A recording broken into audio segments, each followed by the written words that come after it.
Question de Monsieur Carlos Martins Bilongo à Madame la Secrétaire d'État auprès du ministre des Armées chargé de la mémoire et des anciens combattants. La parole est à Monsieur Carlos Martins Bilongo. Madame la Présidente, Madame la Ministre, il y a quelques jours, le Président de la République s'est rendu à Cluj et Mijoux pour honorer Toussaint Louverture. Cet hommage doit être analysé dans tout le cynisme qu'il dévoile. Je me dois de rappeler que Toussaint Louverture a non seulement été illégalement déporté de l'Haïti en France et a été détenu sans procès et est mort en prison à la suite de mauvais traitements subis. À ce déni de justice s'est ajouté, pour la Première République noire, l'obligation de signer une reconnaissance de dette pour dédommagement de son indépendance. La France voulait que le peuple haïtien, par cette dette illégale, paye des compensations aux propriétaires des mises en esclavage à hauteur de 25 millions d'euros actuels, soit 150 millions de francs. Ce galop d'essai a été institutionnalisé en 1848 par l'article 5 du décret d'abolition mis en place en 1849. Il ne suffisait pas à la France d'avoir participé au hold-up de l'humanité pour assurer les fondations du système colonial capitaliste.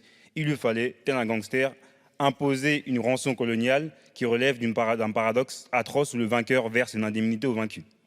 Pour honorer les intérêts de la dette, le gouvernement haïtien a dû prélever des taxes essentiellement auprès de la classe paysanne exsangue. Il y a eu ensuite un système de libre-échange qui a été mis en place entre la France et l'Haïti où les produits français étaient installés d'une façon unilatéralement et violant de facto la souveraineté de l'Haïti et en trouvant toute manière quasi définitive de pouvoir à un pays haïtien son développement.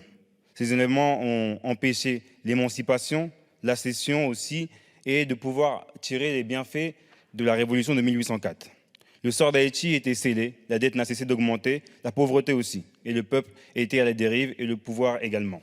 Madame la ministre, face à ce constat accablant pour la France, entre autres, permettez-moi de poser deux questions.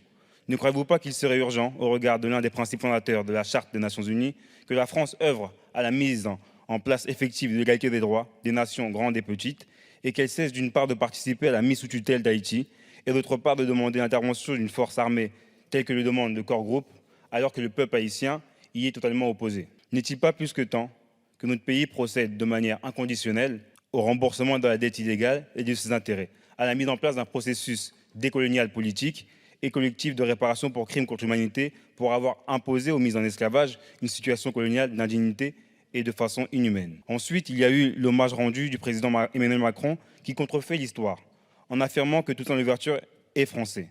Ainsi, il élimine toute la question des mises en esclavage de l'arc des Caraïbes, dont la Saint-Domingue de l'époque. J'ajouterai que le combat de Toussaint Louverture a été, en premier, de défaire la mise en esclavage, crime de génocide contre les indigènes et contre l'humanité. Le second, de libérer son pays, qu'il n'a pas pu voir l'installation de la Première République noire.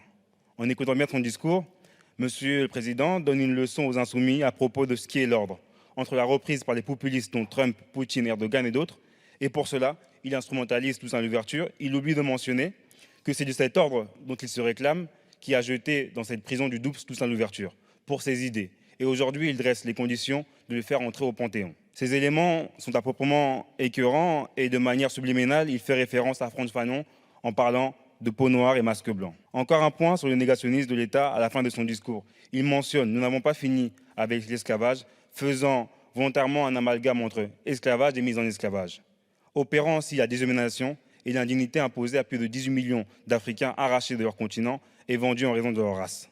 L'esclavage n'a rien à voir avec la racialisation des corps noirs. De déni en déni, le storytelling de l'histoire française lave plus blanc et sombre dans l'ignominie par le mensonge.